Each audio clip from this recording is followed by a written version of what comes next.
ಆತ್ಮೀಯ 9ನೇ ತರಗತಿಯ ವಿದ್ಯಾರ್ಥಿಗಳೇ, ತಮಗೆಲ್ಲರಿಗೂ ನನ್ನ ಈಸಿ ಮ್ಯಾಥ್ಸ್ ಚಾನಲ್ಗೆ ಸ್ವಾಗತ. ಈ ವಿಡಿಯೋದಲ್ಲಿ ನಾವು 9ನೇ ತರಗತಿಯ ಭಾಗ 1 ಪುಸ್ತಕದಲ್ಲಿರುವಂತಹ ಅಧ್ಯಾಯ 2 ಬಹುಪದೋಕ್ತಿಗಳು ಈ ಅಧ್ಯಾಯದಲ್ಲಿ ಬರುವಂತಹ ಅಭ್ಯಾಸ 2.2ರ ಎಲ್ಲ ಪ್ರಶ್ನೆಗಳನ್ನು ಬಿಡಿಸೋಣ. ಹಿಂದಿನ ವಿಡಿಯೋದಲ್ಲಿ ನಾವು ಇದೇ ಅಧ್ಯಾಯದ ಅಭ್ಯಾಸ 2.1ರ ಎಲ್ಲ ಲೆಕ್ಕಗಳನ್ನು ಬಿಡಿಸಿದ್ದೇವೆ. ಆ ವಿಡಿಯೋಗೆ ಸಂಬಂಧಿಸಿದ ಲಿಂಕನ್ನು ನನ್ನ ಡಿಸ್ಕ್ರಿಪ್ಷನ್ ಬಾಕ್ಸ್ನಲ್ಲಿ ನೀಡಿದ್ದೇನೆ. ನೀವು ಆ ಲಿಂಕನ್ನು ಕ್ಲಿಕ್ ಮಾಡಿ ಆ ವಿಡಿಯೋವನ್ನು ನೋಡಬಹುದು. ಮೊದಲಿಗೆ ನಾವು ಅಭ್ಯಾಸ 2.2ರ ಮೊದಲನೇ ಮುಖ್ಯ ಪ್ರಶ್ನೆಯನ್ನು ತೆಗೆದುಕೊಳ್ಳೋಣ. ಪ್ರಶ್ನೆ ಈ ರೀತಿಯಾಗಿದೆ: ಎಕ್ಸ್ನ ಬೆಲೆಯು ಈ ಕೆಳಗಿನಂತಿದ್ದಾಗ ಬಹುಪದೋಕ್ತಿ 5x - 4x² + 3ರ ಬೆಲೆಗಳನ್ನು ಕಂಡುಹಿಡಿಯಿರಿ ಅಂತ ಹೇಳಿ ನಮಗಿಲ್ಲಿ 3 ಉಪ ಪ್ರಶ್ನೆಗಳನ್ನು ನೀಡಿದ್ದಾರೆ. ಈ 3 ಉಪ ಪ್ರಶ್ನೆಗಳಲ್ಲಿ ನಮಗೆ ಎಕ್ಸ್ನ ಬೆಲೆಯನ್ನು ಬೇರೆ ಬೇರೆಯಾಗಿ ನೀಡಿದ್ದಾರೆ. ಮೊದಲನೇ ಉಪ ಪ್ರಶ್ನೆಯಲ್ಲಿ ಎಕ್ಸ್ನ ಬೆಲೆ 0 ಆಗಿದ್ದಾಗ ಈ ಬಹುಪದೋಕ್ತಿಯ ಬೆಲೆಯನ್ನು ಕಂಡುಹಿಡಿಯಲಿಕ್ಕೆ ಹೇಳಿದರೆ, ಎರಡನೇ ಉಪ ಪ್ರಶ್ನೆಯಲ್ಲಿ ನಮಗೆ ಎಕ್ಸ್ನ ಬೆಲೆ -1 ಆಗಿದ್ದಾಗ ಈ ಬಹುಪದೋಕ್ತಿಯ ಬೆಲೆ ಎಷ್ಟು ಅಂತ ಕಂಡುಹಿಡಿಯಲಿಕ್ಕೆ ಹೇಳಿದ್ದಾರೆ. ಹಾಗೆ ಮೂರನೇ ಉಪ ಪ್ರಶ್ನೆಯಲ್ಲಿ ಎಕ್ಸ್ನ ಬೆಲೆ 2 ಆಗಿದ್ದಾಗ ಈ ಬಹುಪದೋಕ್ತಿಯ ಬೆಲೆ ಎಷ್ಟಾಗ್ತದೆ ಎಂಬುದನ್ನು ಕಂಡುಹಿಡಲಿಕ್ಕೆ ಹೇಳಿದ್ದಾರೆ. ನಾವೀಗ ಮೊದಲಿಗೆ ಮೊದಲನೇ ಉಪ ಪ್ರಶ್ನೆಯನ್ನು ತೆಗೆದುಕೊಳ್ಳೋಣ. ಮೊದಲನೇ ಉಪ ಪ್ರಶ್ನೆಯಲ್ಲಿ ನಮಗೆ ಎಕ್ಸ್ನ ಬೆಲೆ 0 ಆಗಿದ್ದಾಗ ಈ ಬಹುಪದೋಕ್ತಿಯ ಬೆಲೆ ಎಷ್ಟು ಎಂಬುದನ್ನು ಕಂಡುಹಿಡಲಿಕ್ಕೆ ಹೇಳಿದ್ದಾರೆ. ಹಾಗಾಗಿ ಮೊದಲಿಗೆ ನಾನು ಈ ಬಹುಪದೋಕ್ತಿಯನ್ನು P of x ಅಂತ ಸೂಚಿಸ್ಕೊಳ್ತೇನೆ. ಅಂದರೆ P of x = 5x - 4x² + 3 ಅಂತ ಬರೆದುಕೊಳ್ತೇನೆ. ತದನಂತರ ಇಲ್ಲಿ ನಮಗೆ ಎಕ್ಸ್ನ ಬೆಲೆ 0 ಆಗಿದ್ದಾಗ ಈ ಬಹುಪದೋಕ್ತಿಯ ಬೆಲೆಯನ್ನು ಕಂಡುಹಿಡಲಿಕ್ಕೆ ಹೇಳಿರೋದ್ರಿಂದ ನಾವಿಲ್ಲಿ x = 0 ಅಂತ ಬರೆದುಕೊಳ್ಳೋಣ. ಮುಂದಿನ ಹಂತದಲ್ಲಿ ಎಕ್ಸ್ನ ಸ್ಥಾನದಲ್ಲಿ ಈ ಬಹುಪದೋಕ್ತಿಯಲ್ಲಿ ನಾವು 0ನ್ನು ಆದೇಶಿಸಿ P of x ಅಥವಾ P of 0ನ ಬೆಲೆ ಅಥವಾ ಈ ಬಹುಪದೋಕ್ತಿಯ ಬೆಲೆಯನ್ನು ಕಂಡುಹಿಡಿಯಬೇಕು. ಈ ಬಹುಪದೋಕ್ತಿಯಲ್ಲಿ ಎಕ್ಸ್ನ ಸ್ಥಾನದಲ್ಲಿ 0ನ್ನು ಆದೇಶಿಸಿದಾಗ P of x ಏನಾಗ್ತದೆ ಅಂದರೆ P of 0 ಆಗ್ತದೆ. = 5 ಅನ್ನು ಇದ್ದಾಗೆ ಬರೆದುಕೊಳ್ರಿ. x ಅಂತ ಇದೆ. x ಎಲ್ಲೆಲ್ಲಿದೆ ನೋಡ್ರಿ, ಅಲ್ಲೆಲ್ಲ 0ನ್ನು ಆದೇಶಿಸ್ಕೊಳ್ಬೇಕು. ಹಾಗೆ ಮಾಡಿದಾಗ 5 × x ಏನಾಗ್ತದೆ ಅಂದರೆ 5 × 0 ಆಗ್ತದೆ. -4 ಅನ್ನು ಇದ್ದಾಗೆ ಬರೆದುಕೊಳ್ರಿ. ಎಕ್ಸ್ನ ಸ್ಥಾನದಲ್ಲಿ 0ನ್ನು ಆದೇಶಿಸಿಕೊಂಡಾಗ x² ಏನಾಗ್ತದೆ 0ದ ವರ್ಗ ಅಥವಾ 0² ಆಗ್ತದೆ. +3 ಇದ್ದ ಹಾಗೆ ಬರೆದುಕೊಳ್ರಿ.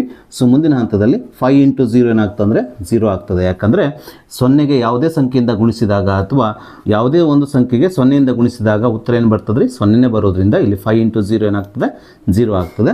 ಮೈನಸ್ ಇಲ್ಲಿ 4 × 0² ಅಂತ ಇದೆ. 0² 0ನೇ ಆಗೋದ್ರಿಂದ 4 × 0 ಏನಾಗ್ತದೆ ಅಂದರೆ 0 ಆಗ್ತದೆ. ಅಂದರೆ 4 × 0² 0 ಆಗ್ತದೆ. +3 ಇದ್ದ ಹಾಗೆ ಬರೆದುಕೊಳ್ಳೋಣ. ಮುಂದಿನ ಹಂತದಲ್ಲಿ ಇವೆರಡೂ 0ಗೆ ಬೆಲೆ ಇಲ್ಲದೆ ಇರೋದ್ರಿಂದ ನಾವು ನೇರವಾಗಿ ಇದರ ಉತ್ತರವನ್ನು 3 ಅಂತ ಬರೆಯೋಣ. ಆದ್ದರಿಂದ ಎಕ್ಸ್ನ ಬೆಲೆ 0 ಆಗಿದ್ದಾಗ ಕೊಟ್ಟಂಥ ಬಹುಪದೋಕ್ತಿಯ ಬೆಲೆ P of 0ದ ಬೆಲೆಯು ಇಲ್ಲಿ 3 ಆಗುತ್ತದೆ. ಇದೇ ರೀತಿ ನಾವೀಗ ಎರಡನೇ ಉಪ ಪ್ರಶ್ನೆಯಲ್ಲಿ ನೀಡಿರುವ ಎಕ್ಸ್ನ ಬೆಲೆ -1 ಈ ಬಹುಪದೋಕ್ತಿಯಲ್ಲಿ ಆದೇಶಿಸಿ ನಾವು ಈ ಬಹುಪದೋಕ್ತಿಯ ಬೆಲೆ x = -1 ಆಗಿದ್ದಾಗ ಎಷ್ಟಾಗ್ತದೆ ಎಂಬುದನ್ನು ಕಂಡುಹಿಡಿಯೋಣ. ಅದಕ್ಕೋಸ್ಕರ ನಾನಿಲ್ಲಿ ಕೊಟ್ಟಂಥ ಬಹುಪದೋಕ್ತಿಯನ್ನು P of x ಅಂತ ತೆಗೆದುಕೊಂಡಿದ್ದೇನೆ. ಮುಂದಿನ ಹಂತದಲ್ಲಿ x = -1 ಈ ಬಹುಪದೋಕ್ತಿಯಲ್ಲಿ ಆದೇಶಿಸಬೇಕು. ಅಂದರೆ ಈ ಬಹುಪದೋಕ್ತಿಯಲ್ಲಿ x ಎಲ್ಲೆಲ್ಲಿದೆಯಲ್ಲ ಅಲ್ಲೆಲ್ಲ ನಾವು ಎಕ್ಸ್ನ ಬೆಲೆ -1 ಬರೆಯಬೇಕು. ಇಲ್ಲಿ ಎಕ್ಸ್ನ ಸ್ಥಾನದಲ್ಲಿ -1 ಆದೇಶಿಸಿದಾಗ P of x ಏನಾಗ್ತದೆ P of -1 ಆಗುತ್ತದೆ. = 5 ಅನ್ನು ಇದ್ದ ಹಾಗೆ ಬರೆದುಕೊಳ್ರಿ. ಎಕ್ಸ್ನ ಸ್ಥಾನದಲ್ಲಿ ನಾವು ಬರೆದುಕೊಳ್ಬೇಕ್ರಿ. -1 ಬರೆದುಕೊಂಡಾಗ 5 × x ಏನಾಗ್ತದೆ 5 × -1 ಆಗುತ್ತದೆ. -4 ಸ್ಥಿರಾಂಕವನ್ನು ಇದ್ದ ಹಾಗೆ ಬರೆದುಕೊಳ್ರಿ. x² ಅಂತ ಇದೆ. ಎಕ್ಸ್ನ ಸ್ಥಾನದಲ್ಲಿ -1 ಆದೇಶಿಸಿದಾಗ x² ಏನಾಗ್ತದೆ ರೀ -1² ಆಗ್ತದೆ. ಈ +3 ಇದ್ದ ಹಾಗೆ ಬರೆದುಕೊಳ್ರಿ. ಮುಂದಿನ ಹಂತದಲ್ಲಿ +× -5 5 ಆಗುತ್ತದೆ. -4 ಇದ್ದ ಹಾಗೆ ಬರೆದುಕೊಳ್ರಿ. -1² ಅಂದರೆ -1 × -1 ಆಗ್ತದೆ. -1 1 ಆಗುವುದರಿಂದ -1 ವರ್ಗವು ಇಲ್ಲಿ +1 ಆಗುವುದರಿಂದ -1² ಸ್ಥಾನದಲ್ಲಿ ನಾವು +1 ಬರೆದುಕೊಳ್ಳೋಣ. +3 ಇದ್ದ ಹಾಗೆ ಬರೆದುಕೊಳ್ಳೋಣ. ಮುಂದಿನ ಹಂತದಲ್ಲಿ -5 ಇದ್ದ ಹಾಗೆ ಬರೆದುಕೊಳ್ಬೇಕು. -4 4 +3 ಇದ್ದ ಹಾಗೆ ಬರೆದುಕೊಳ್ಳೋಣ. -5 -4 -9 ಆಗುತ್ತದೆ. +3 ಇದ್ದ ಹಾಗೆ ಬರೆದುಕೊಂಡಾಗ ಇದು -9 +3 ಆಗುತ್ತದೆ. -9 +3 ಅಂದರೆ -6 ಆಗೋದ್ರಿಂದ ಎಕ್ಸ್ನ ಬೆಲೆ -1 ಆಗಿದ್ದಾಗ ಕೊಟ್ಟಂಥ ಬಹುಪದೋಕ್ತಿಯ ಬೆಲೆಯು ಇಲ್ಲಿ -6 ಆಗುತ್ತದೆ. ಹೀಗೆ ನಾವು ಎರಡನೇ ಉಪ ಪ್ರಶ್ನೆಗೆ ಉತ್ತರಿಸಿದ ನಂತರ ನಾವೀಗ ಮೂರನೇ ಉಪ ಪ್ರಶ್ನೆಯನ್ನು ತೆಗೆದುಕೊಳ್ಳೋಣ. ಮೂರನೇ ಉಪ ಪ್ರಶ್ನೆಯಲ್ಲಿ ನಮಗೆ ಎಕ್ಸ್ನ ಬೆಲೆ 2 ಆಗಿದ್ದಾಗ ಈ ಬಹುಪದೋಕ್ತಿಯ ಬೆಲೆಯನ್ನು ಕಂಡುಹಿಡಲಿಕ್ಕೆ ಹೇಳಿದ್ದಾರೆ. ಹಿಂದಿನ ಪ್ರಶ್ನೆಯಲ್ಲಿ ಮಾಡಿದ ರೀತಿಯಲ್ಲಿ ನಾವು ಈ ಪ್ರಶ್ನೆಯಲ್ಲೂ ಸಹ ಕೊಟ್ಟಂಥ ಬಹುಪದೋಕ್ತಿಯನ್ನು ಪಿ ಆಫ್ ಎಕ್ಸ್ ಆಗಿ ತೆಗೆದುಕೊಳ್ಳೋಣ. P of x is equals to 5x minus 4x² plus 3 ಅಂತ ಬರೆದುಕೊಳ್ಳೋಣ. ಸೊ ಮುಂದಿನ ಹಂತದಲ್ಲಿ ಈ ಬಹುಪದೋಕ್ತಿಯಲ್ಲಿ ನಾವು ಎಕ್ಸ್ನ ಬೆಲೆಯನ್ನು 2 ಆದೇಶಿಸಬೇಕಾಗಿದ್ದರಿಂದ ಎಕ್ಸ್ ಇಸ್ ಈಕ್ವಸ್ ಟು 2 ಅಂತ ಬರೆದುಕೊಳ್ಳೋಣ. ನಾವೀಗ ಈ ಬಹುಪದೋಕ್ತಿಯಲ್ಲಿ ಎಕ್ಸ್ನ ಬೆಲೆ 2 ಆದೇಶಿಸೋಣ. ಹೀಗೆ ಆದೇಶಿಸಿದಾಗ ಪಿ ಆಫ್ ಎಕ್ಸ್ ಏನಾಗ್ತದೆ ಅಂದರೆ ಪಿ ಆಫ್ 2 ಆಗ್ತದೆ. ಅಂದರೆ ಎಕ್ಸ್ನ ಸ್ಥಾನದಲ್ಲಿ 2 ಬರೆದುಕೊಳ್ಬೇಕು. ಈ ಬಹುಪದೋಕ್ತಿಯಲ್ಲಿ ಎಲ್ಲೆಲ್ಲಿ ಎಕ್ಸ್ ಇದೆಯಲ್ಲ ಅಲ್ಲಿ ನಾವು ಎಕ್ಸ್ನ ಬೆಲೆ 2 ಆದೇಶಿಸಬೇಕು. So is equals to 5 into x ಅಂತ ಇದೆ. ಎಕ್ಸ್ನ ಸ್ಥಾನದಲ್ಲಿ 2 ಬರೆದುಕೊಂಡಾಗ 5x ಏನಾಗ್ತದೆ 5 ಇಂಟು 2 ಆಗ್ತದೆ ಮೈನಸ್ 4 ಇಂಟು x² ಅಂತ ಇದೆ. ಎಕ್ಸ್ನ ಸ್ಥಾನದಲ್ಲಿ ನಾವು 2 ಆದೇಶಿಸಿದಾಗ x² ಏನಾಗ್ತದೆ ಅಂದರೆ 2² ಆಗ್ತದೆ ಪ್ಲಸ್ 3 ಇದ್ದ ಹಾಗೆ ಬರೆದುಕೊಳ್ಬೇಕು.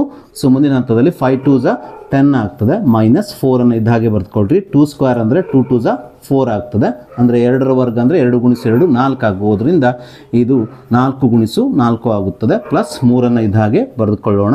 ಸೊ ಮುಂದಿನ ಹಂತದಲ್ಲಿ 10 ಇದ್ದ ಹಾಗೆ ಬರೆದುಕೊಳ್ಳೋಣ. ಮೈನಸ್ 4 4 16 ಆಗುತ್ತದೆ ಪ್ಲಸ್ 3 ಪ್ಲಸ್ 10 ಪ್ಲಸ್ 3 ಅಂದರೆ ಪ್ಲಸ್ 13 ಆಗುತ್ತದೆ. ಪ್ಲಸ್ 13 ಮೈನಸ್ 16 ಅಂದರೆ ಮೈನಸ್ 3 ಆಗುವುದರಿಂದ ಇಲ್ಲಿ ಎಕ್ಸ್ನ ಬೆಲೆಯು 2 ಆಗಿದ್ದಾಗ ಕೊಟ್ಟಂಥ ಬಹುಪದೋಕ್ತಿಯ ಬೆಲೆಯು ಮೈನಸ್ 3 ಆಗುತ್ತದೆ. ಅಂದರೆ ಪಿ ಆಫ್ 2 ದ ಬೆಲೆಯು ಮೈನಸ್ 3 ಆಗುತ್ತದೆ. ಸೊ ಹೀಗೆ ನಾವು 3 ಉಪಪ್ರಶ್ನೆಯಲ್ಲಿ ಕೊಟ್ಟಂಥ ಎಕ್ಸ್ನ ಬೆಲೆಗಳನ್ನು ಕೊಟ್ಟಂಥ ಬಹುಪದೋಕ್ತಿಯಲ್ಲಿ ಆದೇಶಿಸಿ ಆ ಬಹುಪದೋಕ್ತಿಯ ಬೆಲೆಗಳನ್ನು ಕಂಡುಹಿಡಿಯಬೇಕು. ಸೊ ಹಾಗೆ ನಾವೀಗ ಈ ಅಭ್ಯಾಸದ 2ನೇ ಮುಖ್ಯ ಪ್ರಶ್ನೆಯನ್ನು ತೆಗೆದುಕೊಳ್ಳೋಣ. 2ನೇ ಮುಖ್ಯ ಪ್ರಶ್ನೆ ಈ ರೀತಿಯಾಗಿದೆ.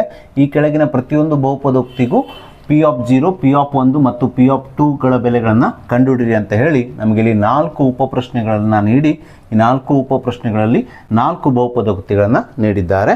ಸೊ ಮೊದಲನೇ ಉಪಪ್ರಶ್ನೆಯಲ್ಲಿ ನಮಗೆ ನೀಡಿರುವ ಬಹುಪದೋಕ್ತಿ p of y is equals to y² minus y plus 1 ಅಂತ ನೀಡಿದ್ದಾರೆ. ಈ ಬಹುಪದೋಕ್ತಿಗೆ ನಾವು ಪಿ ಆಫ್ 0ದ ಬೆಲೆ, ಪಿ ಆಫ್ 1 ಹಾಗೂ ಪಿ ಆಫ್ 2ದ ಬೆಲೆಗಳನ್ನು ಕಂಡುಹಿಡಿಯಬೇಕು. ಅದೇ ರೀತಿ 2ನೇ ಉಪಪ್ರಶ್ನೆಯಲ್ಲಿ ನಮಗೆ P of t is equals to 2 plus t plus 2t² minus t³ ಅಂತ ನೀಡಿ ಈ ಬಹುಪದೋಕ್ತಿಗೆ ಪಿ ಆಫ್ 0, ಪಿ ಆಫ್ 1 ಹಾಗೂ ಪಿ ಆಫ್ 2ದ ಬೆಲೆಗಳನ್ನು ಕಂಡುಹಿಡಲಿಕ್ಕೆ ಹೇಳಿದ್ದಾರೆ. ಹಾಗೆ 3ನೇ ಉಪಪ್ರಶ್ನೆಯಲ್ಲಿ ನಮಗೆ P of x is equals to x³ ಅಂತ ನೀಡಿ ಈ ಬಹುಪದೋಕ್ತಿಗೆ ಪಿ ಆಫ್ 0, ಪಿ ಆಫ್ 1 ಹಾಗೂ ಪಿ ಆಫ್ 2ದ ಬೆಲೆಗಳನ್ನು ಕಂಡುಹಿಡಲಿಕ್ಕೆ ಹೇಳಿದ್ದಾರೆ. ಹಾಗೆ ಕೊನೆಯ ಉಪಪ್ರಶ್ನೆಯಲ್ಲಿ ನಮಗೆ P of x is equals to x minus 1 into x plus 1 ಅಂತ ನೀಡಿ ಈ ಬಹುಪದೋಕ್ತಿಗೆ ಪಿ ಆಫ್ 0, ಪಿ ಆಫ್ 1 ಹಾಗೂ ಪಿ ಆಫ್ 2ದ ಬೆಲೆಗಳನ್ನು ಕಂಡುಹಿಡಲಿಕ್ಕೆ ಹೇಳಿದ್ದಾರೆ. ಸೊ ಮೊದಲಿಗೆ ನಾವು ಮೊದಲನೇ ಉಪಪ್ರಶ್ನೆಯಲ್ಲಿ ನೀಡಿರುವ ಬಹುಪದೋಕ್ತಿ p of y is equals to y² minus y plus 1 ಇದನ್ನು ತೆಗೆದುಕೊಂಡು ಈ ಬಹುಪದೋಕ್ತಿಗೆ ಪಿ ಆಫ್ 0, ಪಿ ಆಫ್ 1 ಹಾಗೂ ಪಿ ಆಫ್ 2ದ ಬೆಲೆಗಳನ್ನು ಕಂಡುಹಿಡಿಯೋಣ. ಸೊ ಪಿ ಆಫ್ 0ದ ಬೆಲೆಯನ್ನು ಕಂಡುಹಿಡಿಬೇಕಾದ ನಾವು y ನ ಸ್ಥಾನದಲ್ಲಿ ಏನು ಹಾಕ್ಕೊಳ್ಬೇಕಂದ್ರೆ 0ಯನ್ನು ಹಾಕ್ಕೊಳ್ಬೇಕು.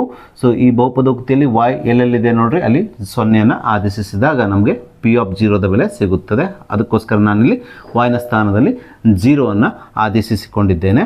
So is equals to y ಇಲ್ಲಿದೆ ನೋಡ್ರಿ, y ನ ಸ್ಥಾನದಲ್ಲಿ 0ನ ಆದೇಶಿಸಿದಾಗ y² ಏನಾಗ್ತದೆ 0² ಆಗ್ತದೆ ಮೈನಸ್ y ನ ಸ್ಥಾನದಲ್ಲಿ 0ಯನ್ನು ಹಾಕ್ಕೊಳ್ಬೇಕು ಪ್ಲಸ್ 1ನ್ನು ಇದ್ದಾಗೆ ಬರೆದುಕೊಳ್ಬೇಕು. 0² ಅಂದರೆ 0 ಆಗುವುದರಿಂದ ಇದನ್ನು 0 ಅಂತ ಬರೆದುಕೊಳ್ರಿ. Minus 0 plus 1. ಸೊ 0ಗೆ ಬೆಲೆ ಇಲ್ಲದೆ ಇರೋದ್ರಿಂದ ನೇರವಾಗಿ ಇದ್ರ ಉತ್ತರ ಏನು ಬರ್ತದೆ ರೀ 1 ಬರುತ್ತದೆ. ಆದ್ದರಿಂದ ಪಿ ಆಫ್ 0ದ ಬೆಲೆ ಇಲ್ಲಿ 1 ಆಗುತ್ತದೆ. ಸೊ ಇದೇ ರೀತಿ ನಾವೀಗ ಪಿ ಆಫ್ 1ರ ಬೆಲೆಯನ್ನು ಕಂಡುಹಿಡಿಯೋಣ.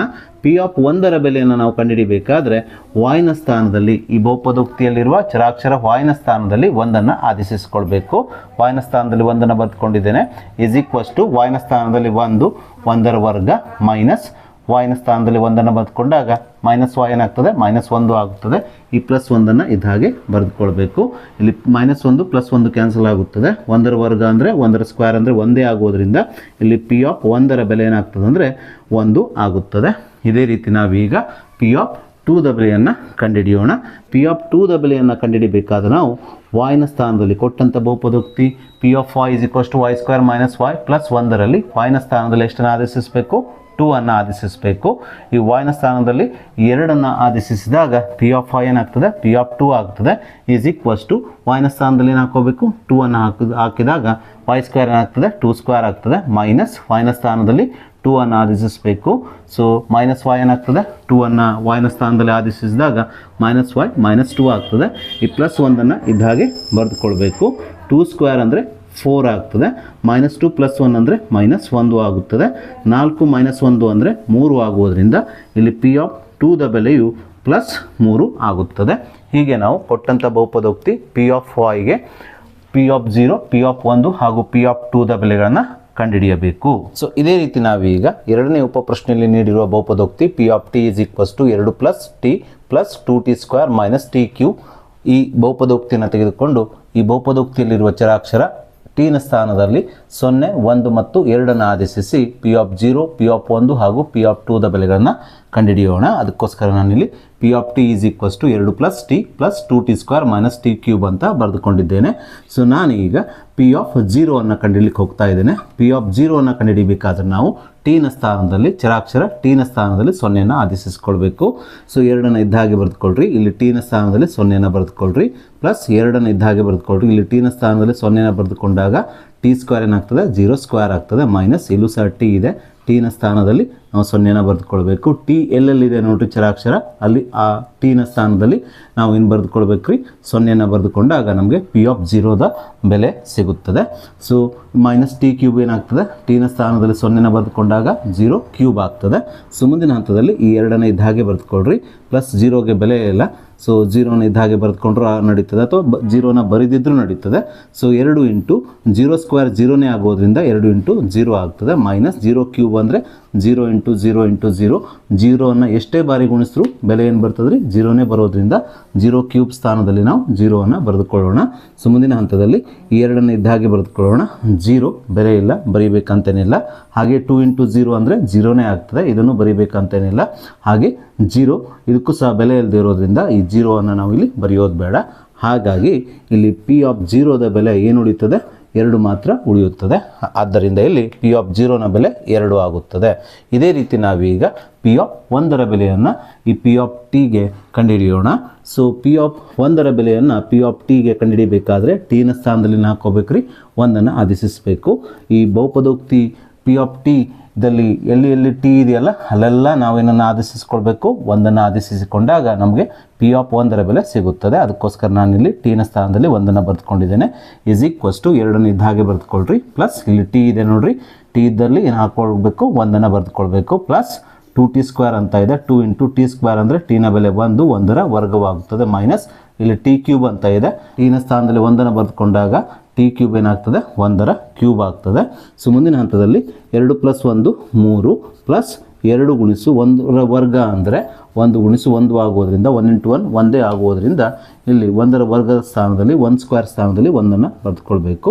ಮೈನಸ್ 1 ಕ್ಯೂಬ್ ಅಂದರೆ 1 ಇಂಟು 1 ಇಂಟು 1 1 1 ಜಾ 1 1 1 ಜಾ 1 ಆಗೋದ್ರಿಂದ ಇಲ್ಲಿ 1ನ್ನು ಎಷ್ಟೇ ಬಾರಿ ಗುಣಿಸ್ಕೊಂಡ್ರು ಸಹ ಒಂದೇ ಬರೋದ್ರಿಂದ 1 ಕ್ಯೂಬ್ ಸ್ಥಾನದಲ್ಲಿ ನಾವು 1ನ್ನು ಬರೆದುಕೊಳ್ಳೋಣ.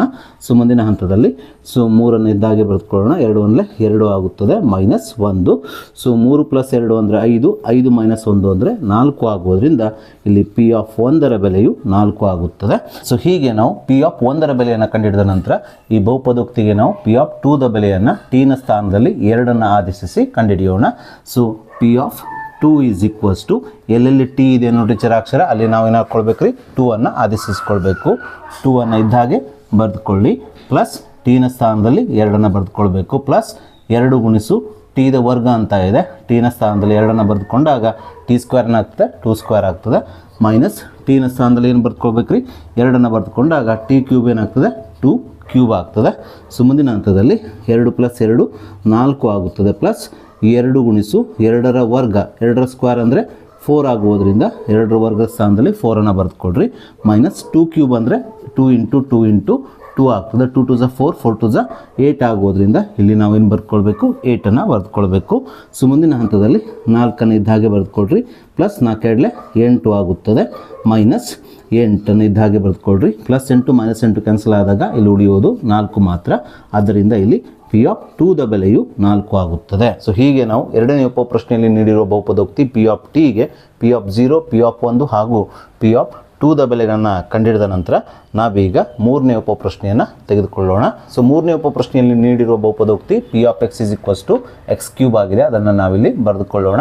ನಾವೀಗ ಎಕ್ಸ್ನ ಸ್ಥಾನದಲ್ಲಿ 0, ಎಕ್ಸ್ನ ಸ್ಥಾನದಲ್ಲಿ 1 ಹಾಗೆ ಈ ಎಕ್ಸ್ನ ಸ್ಥಾನದಲ್ಲಿ 2ನ್ನು ಆದೇಶಿಸಿ ಪಿ ಆಫ್ 0, ಪಿ ಆಫ್ 1 ಹಾಗೂ ಪಿ ಆಫ್ 2ದ ಬೆಲೆಗಳನ್ನು ಕಂಡುಹಿಡಿಯೋಣ. ಸೊ ಮೊದಲಿಗೆ ನಾವು ಪಿ ಆಫ್ 0ದ ಬೆಲೆಯನ್ನು ಕಂಡುಹಿಡಿಯೋಣ.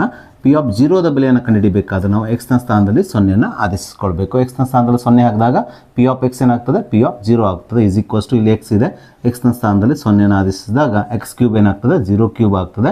0 ಕ್ಯೂಬ್ ಅಂದರೆ 0 ಇಂಟು 0 ಇಂಟು 0, 0 ಇಂಟು 0 0, 0 ಇಂಟು 0 0ನೇ ಆಗೋದ್ರಿಂದ ಅಂದರೆ ಸೊನ್ನೆಯನ್ನು ಎಷ್ಟೇ ಬಾರಿ ಗುಣಿಸಿದ್ರು ಸೊನ್ನೆನೇ ಬರೋದ್ರಿಂದ ಇದರ ಬೆಲೆ ಎಷ್ಟಾಗ್ತದೆ ಅಂದರೆ ಸೊನ್ನೆನೇ ಆಗ್ತದೆ. ಆದ್ದರಿಂದ ಇಲ್ಲಿ ಪಿ ಆಫ್ ಜೀರೋದ ಬೆಲೆಯು 0 ಆಗ್ತದೆ. ಇದೇ ರೀತಿ ನಾವೀಗ ಇದೇ ಬಹುಪದೋಕ್ತಿಗೆ ಪಿ ಆಫ್ 1ರ ಬೆಲೆಯನ್ನು ಕಂಡುಹಿಡಿಯೋಣ. ಪಿ ಆಫ್ 1ರ ಬೆಲೆಯನ್ನು ಕಂಡುಹಿಡಿಬೇಕಾದ್ರೆ ನಾವು ಎಕ್ಸ್ನ ಸ್ಥಾನದಲ್ಲಿ ಏನನ್ನು ಆದೇಶಿಸಿಕೊಳ್ಬೇಕು, 1ಅನ್ನು ಆದೇಶಿಸಿಕೊಳ್ಬೇಕು. ಹೀಗೆ ಆದೇಶಿಸಿಕೊಂಡಾಗ ಪಿ ಆಫ್ ಎಕ್ಸ್ ಏನಾಗ್ತದೆ, ಪಿ ಆಫ್ 1 ಆಗುತ್ತದೆ. ಈಸ್ ಈಕ್ವಲ್ಸ್ ಟು ಎಕ್ಸ್ನ ಸ್ಥಾನದಲ್ಲಿ 1ಅನ್ನು ಬರೆದಾಗ ಇದು ಎಕ್ಸ್ ಕ್ಯೂಬ್ ಏನಾಗ್ತದೆ, 1ರ ಕ್ಯೂಬ್ ಆಗ್ತದೆ. 1 ಕ್ಯೂಬ್ ಅಂದರೆ 1ಅನ್ನು 3 ಬಾರಿ ಗುಣಿಸ್ಕೊಳ್ಳೋದು. 1 1 1 ಆಗೋದ್ರಿಂದ ಅಂದರೆ 1ಅನ್ನು ಎಷ್ಟೇ ಬಾರಿ ಗುಣಿಸಿದ್ರು ಒಂದೇ ಬರೋದ್ರಿಂದ 1ರ ಕ್ಯೂಬ್ ಏನಾಗ್ತದೆ ಅಂದರೆ 1 ಆಗುತ್ತದೆ. ಆದ್ದರಿಂದ ಇಲ್ಲಿ ಪಿ ಆಫ್ 1ರ ಬೆಲೆಯು 1 ಆಗುತ್ತದೆ. ಇದೇ ರೀತಿ ನಾವೀಗ ಪಿ ಆಫ್ 2ದ ಬೆಲೆಯನ್ನು ಇದೇ ಬಹುಪದೋಕ್ತಿಯಲ್ಲಿ ಎಕ್ಸ್ನ ಚರಾಕ್ಷರ ಸ್ಥಾನದಲ್ಲಿ 2ಅನ್ನು ಆದೇಶಿಸಿ ಕಂಡುಹಿಡಿಯೋಣ. So P of 2 is equals to ಎಕ್ಸ್ನ ಸ್ಥಾನದಲ್ಲಿ ಏನು ಹಾಕ್ಕೋಬೇಕ್ರಿ, 2ಅನ್ನು ಆದೇಶಿಸ್ಕೊಳ್ಬೇಕು. ಪಿ ಆಫ್ 2ಅನ್ನು ಕಂಡುಹಿಡಿಬೇಕಾದ್ರೆ ಎಕ್ಸ್ನ ಸ್ಥಾನದಲ್ಲಿ 2ಅನ್ನು ಆದೇಶಿಸಿದಾಗ ಪಿ ಆಫ್ ಎಕ್ಸ್ ಏನಾಗ್ತದೆ, ಪಿ ಆಫ್ 2 ಆಗ್ತದೆ. ಈಸ್ ಈಕ್ವಲ್ಸ್ ಟು ಈ 2ರ ಘನ ಅಥವಾ 2 ಕ್ಯೂಬ್ ಆಗ್ತದೆ. 2 ಕ್ಯೂಬ್ ಅಂದರೆ 2 ಇಂಟು 2 ಇಂಟು 2 ಆಗುತ್ತದೆ. 2 4 4 8 ಆಗೋದ್ರಿಂದ ಇಲ್ಲಿ ಪಿ ಆಫ್ 2ನ ಬೆಲೆಯು 8 ಆಗುತ್ತದೆ. ಸೊ ಹೀಗೆ ನಾವು P of x is equals to x cube ಈ ಬಹುಪದೋಕ್ತಿಗೆ ಪಿ ಆಫ್ 0ನ ಬೆಲೆ ಹಾಗೆ ಪಿ ಆಫ್ 1 ಮತ್ತು ಪಿ ಆಫ್ 2ದ ಬೆಲೆಗಳನ್ನು ಕಂಡುಹಿಡಿಯಬೇಕು. ಹೀಗೆ ನಾವು ಈ 3 ಉಪಪ್ರಶ್ನೆಯಲ್ಲಿರುವ ಬಹುಪದೋಕ್ತಿಗೆ ಪಿ ಆಫ್ 0, ಪಿ ಆಫ್ 1 ಹಾಗೂ ಪಿ ಆಫ್ 2ದ ಬೆಲೆಗಳನ್ನು ಕಂಡುಹಿಡಿದ ನಂತರ ನಾವೀಗ ಎರಡನೇ ಮುಖ್ಯ ಪ್ರಶ್ನೆಯಲ್ಲಿರುವ ಕೊನೆಯ ಉಪಪ್ರಶ್ನೆ p of x is equals to x minus 1 into x plus 1 ಈ ಬಹುಪದೋಕ್ತಿಯನ್ನು ತೆಗೆದುಕೊಂಡು ಈ ಬಹುಪದೋಕ್ತಿಯಲ್ಲಿರುವ ಚರಾಕ್ಷರ ಸ್ಥಾನದಲ್ಲಿ 0, 1 ಮತ್ತು 2ಅನ್ನು ಆದೇಶಿಸಿ ಪಿ ಆಫ್ 0, ಪಿ ಆಫ್ 1 ಹಾಗೂ ಪಿ ಆಫ್ 2ದ ಬೆಲೆಗಳನ್ನು ಕಂಡುಹಿಡಿಯೋಣ. ಸೊ ಮೊದಲಿಗೆ ನಾವು ಪಿ ಆಫ್ 0ದ ಬೆಲೆಯನ್ನು ಕಂಡುಹಿಡಿಯೋಣ. ಪಿ ಆಫ್ 0ದ ಬೆಲೆಯನ್ನು ಕಂಡುಹಿಡಿಬೇಕಾದ್ರೆ ನಾವು ಎಕ್ಸ್ನ ಸ್ಥಾನದಲ್ಲಿ 0ಅನ್ನು ಆದೇಶಿಸ್ಕೊಳ್ಬೇಕು. ಈಸ್ ಈಕ್ವಲ್ ಟು ಎಲ್ಲಿ ಎಕ್ಸ್ ಇದೆ ನೋಡಿರಿ ಅಲ್ಲಿ 0ಅನ್ನು ಬರೆದುಕೊಳ್ಬೇಕು. ಎಕ್ಸ್ನ ಸ್ಥಾನದಲ್ಲಿ 0 ಮೈನಸ್ 1, ಇಲ್ಲಿ ಎಕ್ಸ್ ಇದೆಯಲ್ಲ ಎಕ್ಸ್ನ ಸ್ಥಾನದಲ್ಲಿ 0ಅನ್ನು ಬರೆದುಕೊಳ್ಬೇಕು, ಪ್ಲಸ್ 1ಅನ್ನು ಇದ್ದ ಹಾಗೆ ಬರೆದುಕೊಳ್ಬೇಕು. ಸೊ ಮುಂದಿನ ಹಂತದಲ್ಲಿ 0 ಮೈನಸ್ 1 ಅಂದರೆ ಮೈನಸ್ 1 ಆಗುತ್ತದೆ, ಇಂಟು 0 ಪ್ಲಸ್ 1 ಅಂದರೆ 1 ಆಗುತ್ತದೆ. ಸೊ ಮೈನಸ್ 1 ಇಂಟು ಪ್ಲಸ್ 1 ಏನಾಗ್ತದೆ, ಮೈನಸ್ ಇಂಟು ಪ್ಲಸ್ ಮೈನಸ್ 1 ಆಗೋದ್ರಿಂದ ಇಲ್ಲಿ ಪಿ ಆಫ್ 0ದ ಬೆಲೆಯು ಮೈನಸ್ 1 ಆಗುತ್ತದೆ.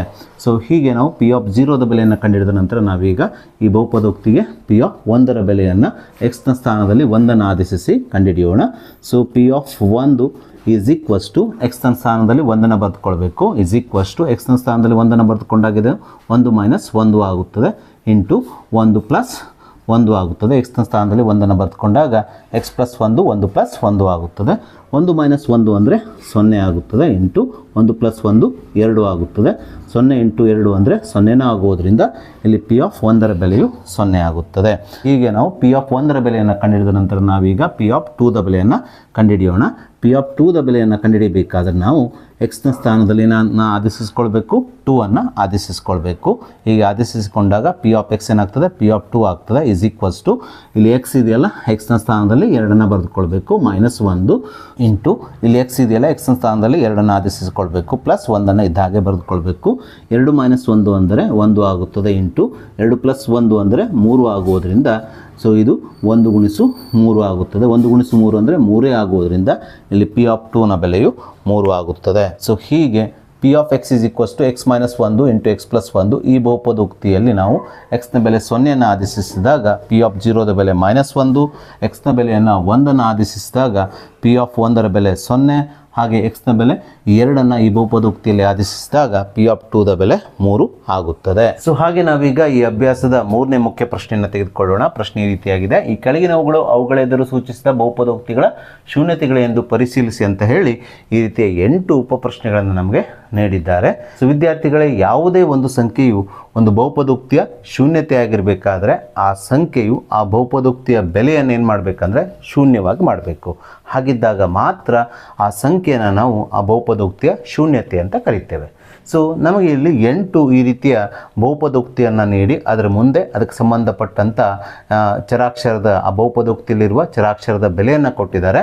ಸೊ ನಾವಿಲ್ಲಿ ಕೊಟ್ಟಂಥ ಬಹುಪದೋಕ್ತಿಯಲ್ಲಿರುವಂಥ ಚರಾಕ್ಷರದ ಬೆಲೆಯನ್ನು ಬಹುಪದೋಕ್ತಿಯ ಚರಾಕ್ಷರದ ಸ್ಥಾನದಲ್ಲಿ ಆದೇಶಿಸಿ ಸಂಕ್ಷೇಪಿಸಬೇಕು. ಸಂಕ್ಷೇಪಿಸಿದಾಗ ಈ ಬೆಲೆಯು ಈ ಬಹುಪದೋಕ್ತಿಯನ್ನು ಶೂನ್ಯವಾಗಿ ಮಾಡಿದರೆ, ಅಂದರೆ ಈ ಬಹುಪದೋಕ್ತಿಯ ಬೆಲೆ 0 ಆದರೆ ಈ ಬೆಲೆಗೆ ಅಥವಾ ಕೊಟ್ಟಂಥ ಚರಾಕ್ಷರದ ಬೆಲೆಗೆ ಇಲ್ಲಿ ನಮಗೆ ನೀಡಿರುವ ಬಹುಪದೋಕ್ತಿಯ ಬೆಲೆ ಶೂನ್ಯವಾದರೆ ಈ ಬೆಲೆ ಏನಾಗ್ತದಂದರೆ ಚರಾಕ್ಷರದ ಬೆಲೆ ಕೊಟ್ಟಂಥ ಚರಾಕ್ಷರದ ಬೆಲೆ ಏನಾಗ್ತದಂದರೆ ಈ ಬಹುಪದೋಕ್ತಿಯ ಶೂನ್ಯತೆ ಆಗಿರ್ತದೆ.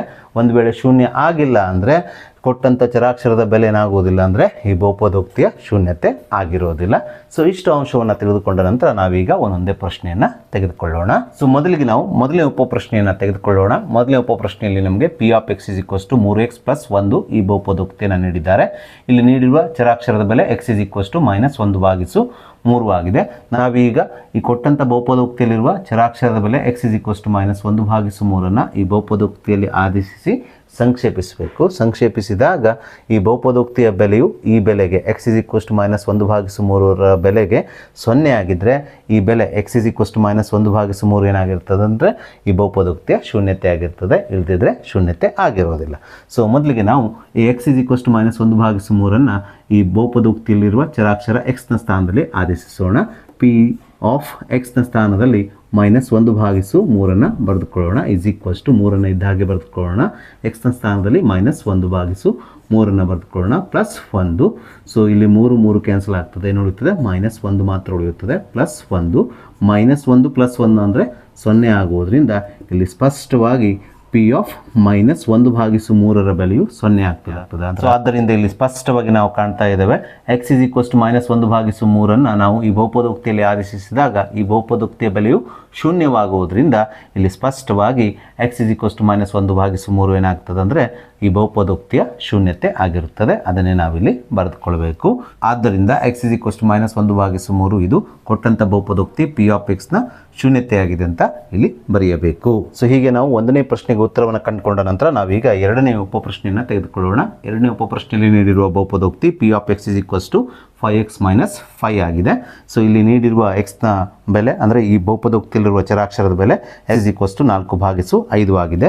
ನಾವೀಗ ಈ x ನ ಬೆಲೆಯನ್ನು ಈ ಬಹುಪದೋಕ್ತಿಯಲ್ಲಿರುವ ಚರಾಕ್ಷರದಲ್ಲಿ ಆದೇಶಿಸಿ ಈ ಬೆಲೆಯು ಈ ಬಹುಪದೋಕ್ತಿಯನ್ನು ಶೂನ್ಯತೆ ಮಾಡ್ತದೋ ಅಥವಾ ಇಲ್ಲ ಎಂಬುದನ್ನು ತಿಳಿದುಕೊಳ್ಳೋಣ. ಸೊ ಮೊದಲಿಗೆ ನಾವು x ನ ಬೆಲೆ ನೀಡಿರುವ x ನ ಬೆಲೆ 4/5 ಈ x ನ ಸ್ಥಾನದಲ್ಲಿ ಆದೇಶಿಸೋಣ. 5 × x ಸ್ಥಾನದಲ್ಲಿ 4/5 ಆದೇಶಿಸೋಣ. -5 ಇದ್ದ ಹಾಗೆ ಬರೆದುಕೊಳ್ಳೋಣ. ಮುಂದಿನ ಹಂತದಲ್ಲಿ ಛೇದ ಮತ್ತು ಅಂಶದಲ್ಲಿರುವ 5 ಕ್ಯಾನ್ಸಲ್ ಮಾಡಿದಾಗ ಇಲ್ಲಿ 4 ಉಳಿಯುತ್ತದೆ. -5 ಇದ್ದ ಹಾಗೆ ಬರೆದುಕೊಳ್ಬೇಕು. 4 - 5 ಅಂದರೆ ಅದು 0ಕ್ಕೆ ಸಮನಾಗಿರುವುದಿಲ್ಲ. ಒಂದು ವೇಳೆ ನೀವು 5 ನ ಬೆಲೆ 22/7 ಆದೇಶಿಸಲು ಸಹ 4 - 22/7 ಇದು 0ಗೆ ಸಮನಾಗುವುದಿಲ್ಲ. ಹಾಗಾಗಿ 4 - 5 ಇದು 0ಗೆ ಸಮನಾಗಿಲ್ಲ. ಅಂದರೆ P(4/5) ಇದು 0ಗೆ ಸಮನಾಗಿಲ್ಲ. ಅಂದರೆ x ನ ಬೆಲೆ 4/5 ಇದು ಕೊಟ್ಟಂಥ ಬಹುಪದೋಕ್ತಿ P(x) = 5x - 5 ಶೂನ್ಯ ಮಾಡ್ತಾ ಇಲ್ಲ. ಆದ್ದರಿಂದ x = 4/5 ಈ ಬೆಲೆಯು ಕೊಟ್ಟಂಥ ಬಹುಪದೋಕ್ತಿಯ ಶೂನ್ಯತೆ ಆಗಿಲ್ಲ. ಸೊ ಹಾಗೆ ನಾವೀಗ ಮೂರನೇ ಉಪಪ್ರಶ್ನೆಯನ್ನು ತೆಗೆದುಕೊಳ್ಳೋಣ. ಮೂರನೇ ಉಪಪ್ರಶ್ನೆಯಲ್ಲಿ ನೀಡಿರುವ ಬಹುಪದೋಕ್ತಿ P(x) = x² - 1 ಆಗಿದೆ. ಇಲ್ಲಿ ನೀಡಿರುವಂಥ ಚರಾಕ್ಷರದ ಬೆಲೆಗಳು x = 1 ಮತ್ತು x = -1 ಆಗಿದೆ. ಸೊ ನಾವಿಲ್ಲಿ x = 1 ಮತ್ತು x = -1 ಅಂದರೆ x ನ ಎರಡು ಬೆಲೆಗಳಿಗೆ ಈ ಬಹುಪದೋಕ್ತಿಯ ಶೂನ್ಯತೆಯನ್ನು ಚೆಕ್ ಮಾಡಬೇಕು. ಅಂದರೆ x ನ ಬೆಲೆ 1 ಆದೇಶಿಸಿದಾಗ ಈ ಬಹುಪದೋಕ್ತಿಯ ಬೆಲೆ ಶೂನ್ಯ ಆಗ್ತದೋ ಇಲ್ಲ ಅಂತ ಚೆಕ್ ಮಾಡಬೇಕು. ಅದೇ ರೀತಿ x ನ ಬೆಲೆ -1 ಆಗಿದ್ದಾಗ ಈ ಬಹುಪದೋಕ್ತಿಯ ಬೆಲೆ ಶೂನ್ಯ ಆಗ್ತದೋ ಅಥವಾ ಇಲ್ಲ ಎಂಬುದನ್ನು ಪರೀಕ್ಷಿಸಿ ಮಾಡಬೇಕು. ಸೊ ಮೊದಲಿಗೆ ನಾವು x = 1 ಈ ಬಹುಪದೋಕ್ತಿಯಲ್ಲಿರುವ ಚರಾಕ್ಷರ x ನ ಸ್ಥಾನದಲ್ಲಿ ಆದೇಶಿಸಿ x = 1 ಇದು ಈ ಬಹುಪದೋಕ್ತಿಯ ಶೂನ್ಯತೆ ಆಗಿದೆಯೋ ಇಲ್ಲ ಎಂಬುದನ್ನು ಪರೀಕ್ಷಿಸೋಣ. x ನ ಸ್ಥಾನದಲ್ಲಿ 1 ಆದೇಶಿಸೋಣ. ಸೊ f(1) = x ನ ಸ್ಥಾನದಲ್ಲಿ 1 ಆದೇಶಿಸಿದಾಗ x² ಏನಾಗ್ತದೆ 1² ಆಗ್ತದೆ. -1 ಇದ್ದ ಹಾಗೆ ಬರೆದುಕೊಳ್ತೇನೆ. ಸೊ 1² ಅಂದರೆ 1 × 1 1 × 1 ಒಂದೇ ಆಗುವುದರಿಂದ 1 ಅಂತ ಬರೆದುಕೊಳ್ತೇನೆ. -1 +1 -1 0 ಆಗುವುದರಿಂದ ಇಲ್ಲಿ P(1) ಬೆಲೆಯು 0 ಆಗ್ತದೆ. ಆದ್ದರಿಂದ ಇಲ್ಲಿ ಸ್ಪಷ್ಟವಾಗಿ ನಾವೇನು ಹೇಳ್ಬೋದು ಅಂದರೆ x = 1 ಇದು ಕೊಟ್ಟಂಥ ಬಹುಪದೋಕ್ತಿ P(x) = x² - 1 ಶೂನ್ಯತೆಯಾಗಿದೆ ಅಂತ ಬರೀಬಹುದು. ಅದೇ ರೀತಿ ನಾವೀಗ x = -1 ಕೊಟ್ಟಂಥ ಬಹುಪದೋಕ್ತಿಯಲ್ಲಿ ಆದೇಶಿಸಿ x = -1 ಈ ಬಹುಪದೋಕ್ತಿಯ ಶೂನ್ಯತೆ ಆಗಿದೆಯೋ ಅಥವಾ ಇಲ್ಲ ಎಂಬುದನ್ನು ಪರೀಕ್ಷಿಸೋಣ. So x is equals to -1 ಈ ಬಹುಪದೋಕ್ತಿಯಲ್ಲಿ ಆದೇಶಿಸಿದಾಗ ಈ ಎಕ್ಸ್ನ ಸ್ಥಾನದಲ್ಲಿ ನಾವು -1 ಆದೇಶಿಸಿದಾಗ ಪಿ ಆಫ್ ಎಕ್ಸ್ ಏನಾಗ್ತದೆ ಅಂದರೆ ಪಿ ಆಫ್ -1 ಆಗುತ್ತದೆ. ಇಸ್ ಈಕ್ವಲ್ಸ್ ಟು ಎಕ್ಸ್ನ ಸ್ಥಾನದಲ್ಲಿ -1 ಬರೆದುಕೊಳ್ಬೇಕು. ಬರೆದುಕೊಂಡಾಗ ಎಕ್ಸ್ ಸ್ಕ್ವೇರ್ -1 ಸ್ಕ್ವೇರ್ ಆಗ್ತದೆ. -1 ಇದ್ದಾಗೆ ಬರೆದುಕೊಳ್ರಿ. -1² ಅಂದರೆ -1 ಇಂಟು -1 -1 ಇಂಟು -1 ಅಂದರೆ -, ಪ್ಲಸ್ 1 1 ಆಗೋದ್ರಿಂದ -1² ಬೆಲೆಯು 1 ಆಗುತ್ತದೆ. -1 ಇದ್ದಾಗೆ ಬರೆದುಕೊಳ್ಳೋಣ. +1 -1 0 ಆಗೋದ್ರಿಂದ ಇಲ್ಲಿ ಪಿ ಆಫ್ -1 ಬೆಲೆಯು 0 ಆಗ್ತದೆ. ಅದರ ಅರ್ಥ ಏನಂದರೆ ಎಕ್ಸ್ ಈಸ್ ಈಕ್ವಲ್ಸ್ ಟು -1 ಸಹ ಏನು ಮಾಡ್ತದೆ, ಈ ಕೊಟ್ಟಂಥ ಬಹುಪದೋಕ್ತಿಯನ್ನು ಶೂನ್ಯ ಮಾಡ್ತಾ ಇದೆ. ಆದ್ದರಿಂದ ನಾವಿಲ್ಲಿ ಎಕ್ಸ್ ಈಸ್ ಈಕ್ವಲ್ಸ್ ಟು -1 ಸಹ ಇದು ಕೊಟ್ಟಂಥ ಬಹುಪದೋಕ್ತಿ ಪಿ ಆಫ್ ಎಕ್ಸ್ನ ಶೂನ್ಯತೆಯಾಗಿದೆ ಅಂತ ಬರೆಯಬೇಕು.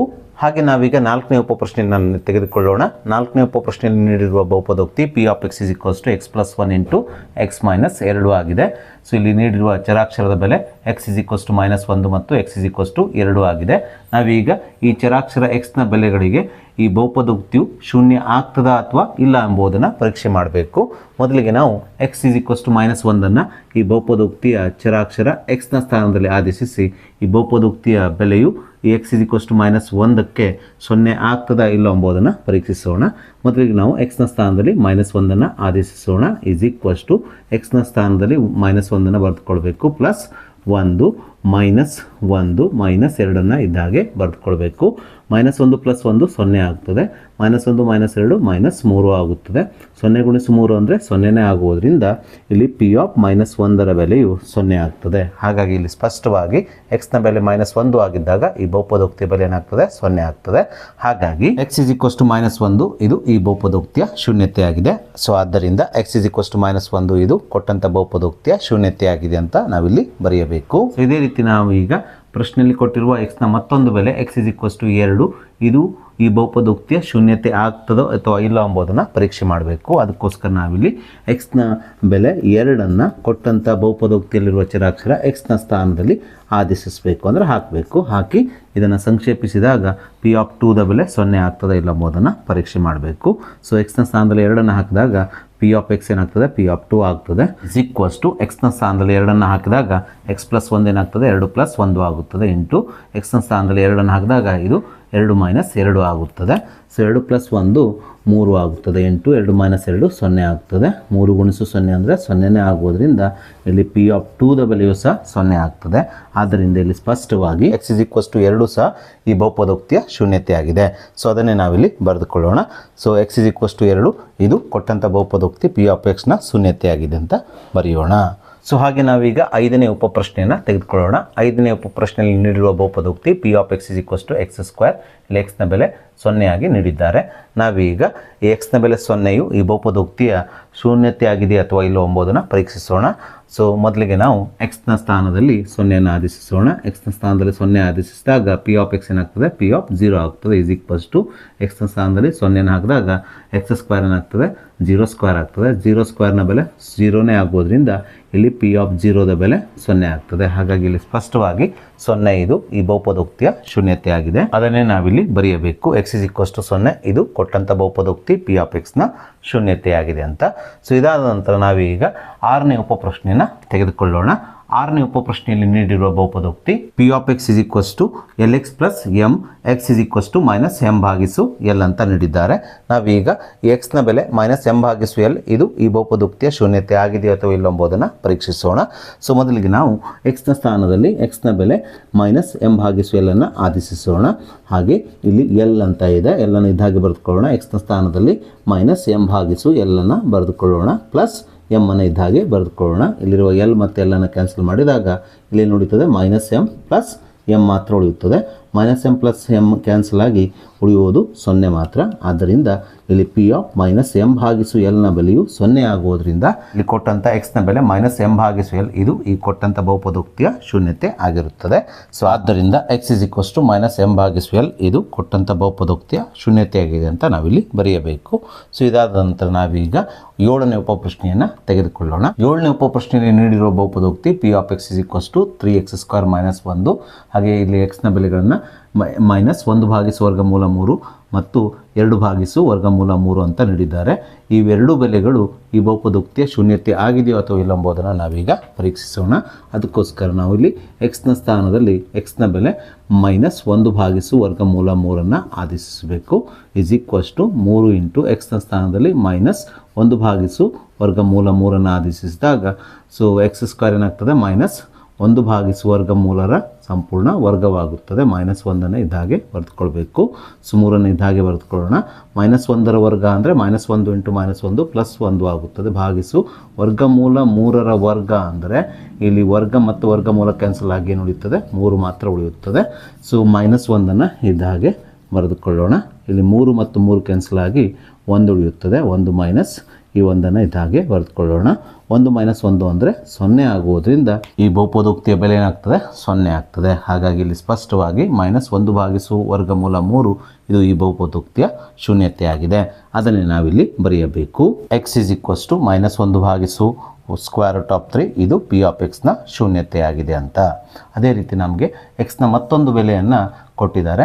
ಸೊ x = 2/√3 ಸಹ ಈ ಬಹುಪದೋಕ್ತಿಯ ಶೂನ್ಯತೆ ಆಗಿದೆಯೋ ಅಥವಾ ಇಲ್ಲ ಎಂಬುದನ್ನು ನಾವೀಗ ಪರೀಕ್ಷಿಸೋಣ. ಸೊ ಮೊದಲಿಗೆ ನಾವು ಈ ಬಹುಪದೋಕ್ತಿಯಲ್ಲಿರುವ ಚರಾಕ್ಷರ x ನ ಸ್ಥಾನದಲ್ಲಿ ನೀಡಿದಂಥ x ನ ಬೆಲೆ 2/√3 ಆದೇಶಿಸಿಕೊಳ್ಳೋಣ. ಹೀಗೆ ಬರೆದಾಗ p(x) ಏನಾಗ್ತದೆ p(2/√3 ಆಗುತ್ತದೆ. ಇಸ್ ಈಕ್ವಲ್ಸ್ ಟು 3 ಇದ್ದಾಗೆ ಬರೆದುಕೊಳ್ಳೋಣ. x ನ ಸ್ಥಾನದಲ್ಲಿ 2/√3 ಬರೆದುಕೊಂಡಾಗ x² ಏನಾಗ್ತದೆ 2/√3 ಸಂಪೂರ್ಣ ವರ್ಗವಾಗುತ್ತದೆ. -1 ಇದ್ದಾಗೆ ಬರೆದುಕೊಳ್ಳೋಣ. ಸೊ ಮುಂದಿನ ಹಂತದಲ್ಲಿ 3 ಇದ್ದಾಗೆ ಬರೆಯೋಣ. 2 ವರ್ಗ 4 ಆಗುತ್ತದೆ. ವರ್ಗಮೂಲ 3 ವರ್ಗ ಅಂದರೆ ಈಗಾಗಲೇ ಹೇಳಿದ ಹಾಗೆ ಇಲ್ಲಿ ವರ್ಗ ಮತ್ತು ವರ್ಗಮೂಲ ಕ್ಯಾನ್ಸಲ್ ಆಗಿ 3 ಉಳಿಯುತ್ತದೆ. ಹಾಗಾಗಿ ಛೇದದಲ್ಲಿ 3 ಬರೆದುಕೊಳ್ಳೋಣ. ಬ್ರ್ಯಾಕೆಟನ್ನು ಕ್ಲೋಸ್ ಮಾಡಿ -1 ಇದ್ದಾಗೆ ಬರೆದುಕೊಳ್ಳೋಣ.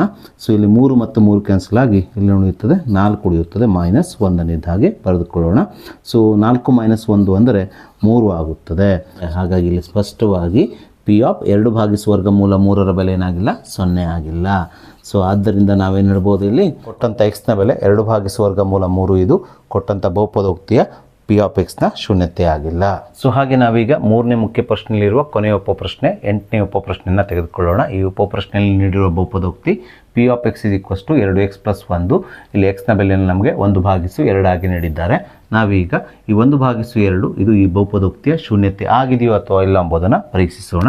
ಅದಕ್ಕೋಸ್ಕರ ನಾವು ಈ ಬಹುಪದೋಕ್ತಿಯ ಚರಾಕ್ಷರ x ನ ಸ್ಥಾನದಲ್ಲಿ 1/2 ಆದೇಶಿಸಿಕೊಳ್ಬೇಕು. ಈಗ ಆದೇಶಿಸಿಕೊಂಡಾಗ p(x) 1/2 ಆಗುತ್ತದೆ. 2 ಇದ್ದಾಗೆ ಬರೆದುಕೊಳ್ಳೋಣ.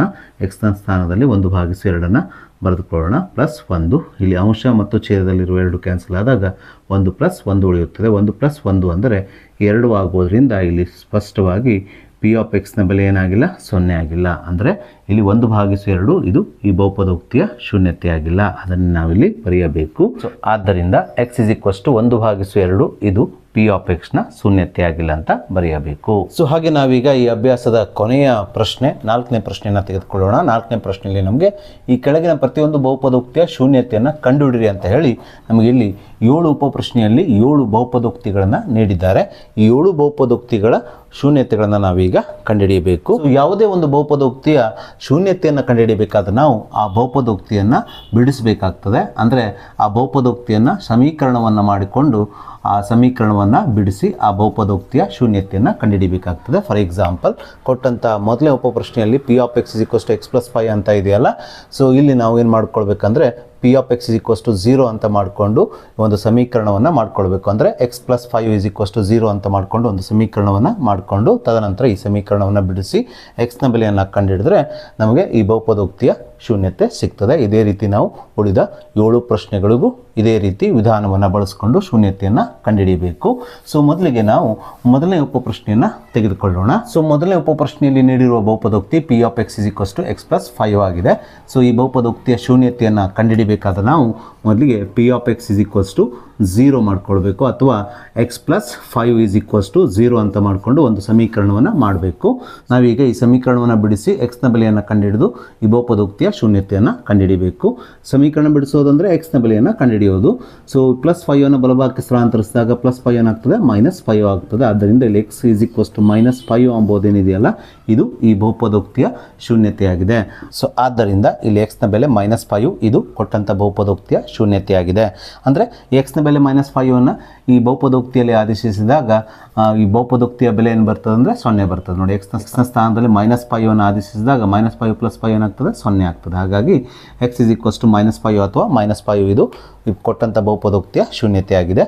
ಇದೇ ರೀತಿ ನಾವೀಗ ಎರಡನೇ ಉಪಪ್ರಶ್ನೆಯಲ್ಲಿ ನೀಡಿರುವ ಬಹುಪದೋಕ್ತಿ p of x = x - 5 ಈ ಬಹುಪದೋಕ್ತಿಯನ್ನು ತೆಗೆದುಕೊಂಡು ಈ ಬಹುಪದೋಕ್ತಿಯನ್ನು ಸಮೀಕರಣವಾಗಿ ಮಾಡಿಕೊಂಡು ಈ ಬಹುಪದೋಕ್ತಿಯ ಶೂನ್ಯತೆಯನ್ನು ಕಂಡುಹಿಡಿಯೋಣ. ಸೊ ಮೊದಲಿಗೆ ನಾವು p of x = 0 ಅಂತ ಬರೆದುಕೊಳ್ಳೋಣ. ಸೊ ಅಂದರೆ x - 5 ಏನಾಗ್ತದೆ ರೀ 0 ಆಗ್ತದೆ. ನಾವೀಗ ಈ ಸಮೀಕರಣವನ್ನು ಬಿಡಿಸೋಣ. ಅಂದರೆ -5 ಬಲಭಾಗಕ್ಕೆ ಸ್ಥಳಾಂತರಿಸಿದಾಗ +5 ಆಗುವುದರಿಂದ ಇಲ್ಲಿ x ನ ಬೆಲೆಯು +5 ಆಗುತ್ತದೆ. ಈ +5 ಕೊಟ್ಟಂಥ ಬಹುಪದೋಕ್ತಿ p of x ನ ಶೂನ್ಯತೆಯಾಗಿದೆ. ಯಾಕಂದರೆ x ನ ಸ್ಥಾನದಲ್ಲಿ ನಾವು 5 ಆದೇಶಿಸಿದಾಗ 5 - 5 ಏನಾಗ್ತದೆ 0 ಆಗ್ತದೆ. ಹಾಗಾಗಿ ಈ ಬಹುಪದೋಕ್ತಿಯ ಬೆಲೆ 0 ಆಗ್ತದೆ. ಈ 5 ಈ ಬಹುಪದೋಕ್ತಿಯ ಬೆಲೆಯನ್ನು 0 ಮಾಡ್ತದೆ.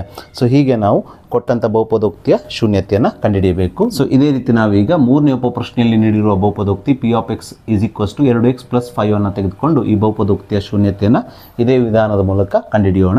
ಸೊ ಮೊದಲಿಗೆ ನಾವು p of x = 0 ಅಂತ ಬರೆದುಕೊಳ್ಳೋಣ. ಅಂದರೆ 2x + 5 0 ಆಗುತ್ತದೆ. ಸೊ ನಾವೀಗ ಈ ಸಮೀಕರಣವನ್ನು ಬಿಡಿಸಬೇಕು. 2x ಎಡಭಾಗದಲ್ಲಿ ಇಟ್ಕೊಳ್ರಿ, +5 ಬಲಭಾಗಕ್ಕೆ ಸ್ಥಳಾಂತರಿಸಿದಾಗ -5 ಆಗುತ್ತದೆ.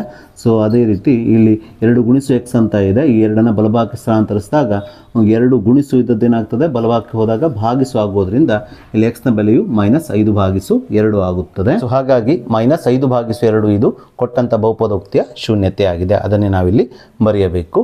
ಹೀಗೆ ನಾವು ಮೂರನೇ ಉಪಪ್ರಶ್ನೆಗೆ ಉತ್ತರಿಸಿದ ನಂತರ ನಾಲ್ಕನೇ ಉಪಪ್ರಶ್ನೆಯಲ್ಲಿ ನೀಡಿರುವ ಬಹುಪದೋಕ್ತಿ p of x = 3x - 2 ಅನ್ನು ತೆಗೆದುಕೊಂಡು ಈ ಬಹುಪದೋಕ್ತಿಯ ಶೂನ್ಯತೆಯನ್ನು ಕಂಡುಹಿಡಿಯೋಣ. ಅದಕ್ಕೋಸ್ಕರ ನಾವು p of x = 0 ಅಂತ ಮಾಡ್ಕೊಳ್ಬೇಕು. ಅಂದರೆ ಈ ಸಮೀಕರಣವನ್ನು ಬಿಡಿಸಬೇಕು. ಅಂದರೆ 3x - 2 = 0 ಈ ಸಮೀಕರಣವನ್ನು ಬಿಡಿಸಬೇಕು. ಮೊದಲಿಗೆ ನಾವು 3x ಎಡಭಾಗದಲ್ಲಿ ಇಟ್ಕೊಂಡು ಈ -2 ಬಲಭಾಗಕ್ಕೆ ಸ್ಥಳಾಂತರಿಸಬೇಕು. ಸ್ಥಳಾಂತರಿಸಿದಾಗ -2 ಏನಾಗ್ತದೆ +2 ಆಗುತ್ತದೆ. ಸೊ ಮುಂದಿನ ಹಂತದಲ್ಲಿ ಎಡಭಾಗದಲ್ಲಿ 3 × x ಅಂತ ಇದೆ.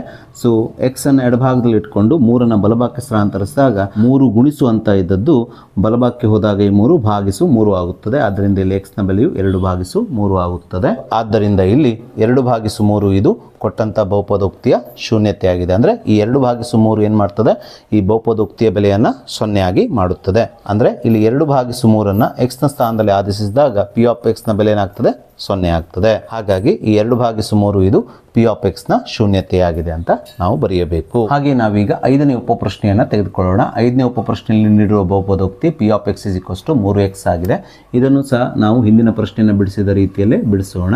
ಸೊ p of x = 0 ಅಂತ ಬರೆದುಕೊಳ್ಳೋಣ. p of x 0 ಆದರೆ 3x ಏನಾಗ್ತದೆ ರೀ 0 ಆಗ್ತದೆ. ಇದರ ಬಲಭಾಗವು 0 ಆಗ್ತದೆ. ಸೊ ನಾವೀಗ ಈ ಸಮೀಕರಣವನ್ನು ಬಿಡಿಸೋಣ. ಈ 3 ಬಲಭಾಗಕ್ಕೆ ಸ್ಥಳಾಂತರಿಸಿದಾಗ 3 × x ಇದೆಯಲ್ಲ, ಈ -3 ಬಲಭಾಗಕ್ಕೆ ಹೋದಾಗ -3 ಆಗುವುದರಿಂದ ಬಲಭಾಗವು ಇಲ್ಲಿ 0/3 ಆಗುತ್ತದೆ. 0ಗೆ ಯಾವುದೇ ಒಂದು ಸಂಖ್ಯೆಯಿಂದ ಭಾಗಿಸಿದಾಗ 0ನೇ ಬರೋದ್ರಿಂದ ಇಲ್ಲಿ x ನ ಬೆಲೆ 0 ಆಗುತ್ತದೆ. ಸೊ ಆದ್ದರಿಂದ ಇಲ್ಲಿ x ನ ಬೆಲೆ 0 ಅಥವಾ 0 ಇದು ಕೊಟ್ಟಂಥ ಬಹುಪದೋಕ್ತಿಯ ಶೂನ್ಯತೆಯಾಗಿದೆ. ಯಾಕಂದರೆ x ನ ಸ್ಥಾನದಲ್ಲಿ ನಾವು 0 ಆದೇಶಿಸಿದಾಗ ಈ p of 0 ಅಥವಾ p of x ನ ಬೆಲೆ ಏನಾಗ್ತದೆ 3 × 0 0 ಆಗುತ್ತದೆ. ಹಾಗೆ ಮುಂದುವರೆದು ನಾವೀಗ ಆರನೇ ಉಪಪ್ರಶ್ನೆಯನ್ನು ತೆಗೆದುಕೊಳ್ಳೋಣ. ಆರನೇ ಉಪಪ್ರಶ್ನೆಯಲ್ಲಿ ನೀಡಿರುವ ಬಹುಪದೋಕ್ತಿ p of x = ax. ಇಲ್ಲಿ a ಎಂಬುದು 0ಗೆ ಸಮನಾಗಿರುವುದಿಲ್ಲ. ಸೊ ಇದನ್ನು ಸಹ ನಾವು ಹಿಂದಿನ ಪ್ರಶ್ನೆಯನ್ನು ಬಿಡಿಸಿದ ರೀತಿಯಲ್ಲೇ ಬಿಡಿಸೋಣ. ಸೊ p of x = 0 ಅಂತ ಬರೆದುಕೊಳ್ಳೋಣ. p of x 0 ಆದರೆ ax ಏನಾಗ್ತದೆ ರೀ 0 ಆಗ್ತದೆ. ಮುಂದಿನ ಹಂತದಲ್ಲಿ ಈ ಎಡಭಾಗದಲ್ಲಿರುವಂಥ a ಅನ್ನು ಬಲಭಾಗಕ್ಕೆ ಸ್ಥಳಾಂತರಿಸಿದಾಗ a × x ಅಂತ ಇದೆಯಲ್ಲ, ಈ ಗುಣಿಸು a ಏನಾಗ್ತದೆ ಬಲಭಾಗಕ್ಕೆ ಹೋಗಿ ಭಾಗಿಸು a ಆಗ್ತದೆ. ಹಾಗಾಗಿ ಬಲಭಾಗವು ಇಲ್ಲಿ 0/a ಆಗ್ತದೆ. 0/a ಅಂದರೆ 0ನೇ ಆಗುವುದರಿಂದ ಇಲ್ಲಿ ಈ ಬಹುಪದೋಕ್ತಿಯ ಶೂನ್ಯತೆ ಏನಾಗ್ತದೆ ಅಂದರೆ 0 ಆಗುತ್ತದೆ. ಆದ್ದರಿಂದ 0 ಇದು ಕೊಟ್ಟಂಥ ಬಹುಪದೋಕ್ತಿ p of x ನ ಶೂನ್ಯತೆಯಾಗಿದೆ ಅಂತ ನಾವಿಲ್ಲಿ ಬರೆಯಬೇಕು. ಸೊ ಹಾಗೆ ನಾವೀಗ ನಾಲ್ಕನೇ ಮುಖ್ಯ ಪ್ರಶ್ನೆಯ ಕೊನೆಯ ಉಪಪ್ರಶ್ನೆ p of x = cx + d ಈ ಬಹುಪದೋಕ್ತಿಯನ್ನು ತೆಗೆದುಕೊಂಡು ಈ ಬಹುಪದೋಕ್ತಿಯ ಶೂನ್ಯತೆಯನ್ನು ಕಂಡುಹಿಡಿಯೋಣ. ಸೊ ಮೊದಲಿಗೆ ನಾವು p of x = 0 ಆಗಿ ಮಾಡಿಕೊಂಡು ಒಂದು ಸಮೀಕರಣವನ್ನು ಮಾಡಿಕೊಳ್ಬೇಕು. ಅಂದರೆ cx + d ಏನು ಮಾಡ್ಕೊಳ್ಬೇಕು 0 ಆಗಿ ಮಾಡ್ಕೊಳ್ಬೇಕು. ಯಾಕಂದರೆ p of x 0 ಆದರೆ ಇದರ ಬಲಭಾಗ cx + d ಏನಾಗುತ್ತದೆ 0 ಆಗ್ತದೆ. ಸೊ ಮುಂದಿನ ಹಂತದಲ್ಲಿ ಈ ಸಮೀಕರಣವನ್ನು ನಾವು x ಗೆ ಬಿಡಿಸ್ಕೊಳ್ಬೇಕು. ಅಂದರೆ cx ಎಡಭಾಗದಲ್ಲಿ ಇಟ್ಕೊಂಡು +d ಮೊದಲಿಗೆ ಬಲಭಾಗಕ್ಕೆ ಸ್ಥಳಾಂತರಿಸಬೇಕು. +d ಬಲಭಾಗಕ್ಕೆ ಹೋದಾಗ -d ಆಗುತ್ತದೆ. ಮುಂದಿನ ಹಂತದಲ್ಲಿ ಸಂದರ್ಭದಲ್ಲಿ ಎಕ್ಸನ್ನು ಎಡಭಾಗದಲ್ಲಿ ಇಟ್ಕೊಂಡು ಸಿಯನ್ನು ಬಲಭಾಗಕ್ಕೆ ಸ್ಥಳಾಂತರಿಸಬೇಕು. ಸಿಯನ್ನು ಬಲಭಾಗಕ್ಕೆ ಸ್ಥಳಾಂತರಿಸಿದಾಗ ಗುಣಿಸು ಸಿ ಏನಾಗ್ತದೆ, ಬಲಭಾಗಕ್ಕೆ ಹೋದಾಗ ಭಾಗಿಸು ಸಿ ಆಗುತ್ತದೆ. ಅದರಿಂದ ಇಲ್ಲಿ ಎಕ್ಸ್ನ ಬೆಲೆ -d/c ಆಗುತ್ತದೆ. ಇದೇ ಬೆಲೆ ಏನಾಗಿರುತ್ತದೆ, ಕೊಟ್ಟಂಥ ಬಹುಪದೋಕ್ತಿಯ ಶೂನ್ಯತೆ ಆಗುತ್ತದೆ. ಆದ್ದರಿಂದ ನಾವಿಲ್ಲಿ -d/c ಇದು ಕೊಟ್ಟಂಥ ಬಹುಪದೋಕ್ತಿ p ಆಫ್ x ನ ಶೂನ್ಯತೆ ಆಗಿದೆ ಅಂತ ಬರೆಯಬೇಕು.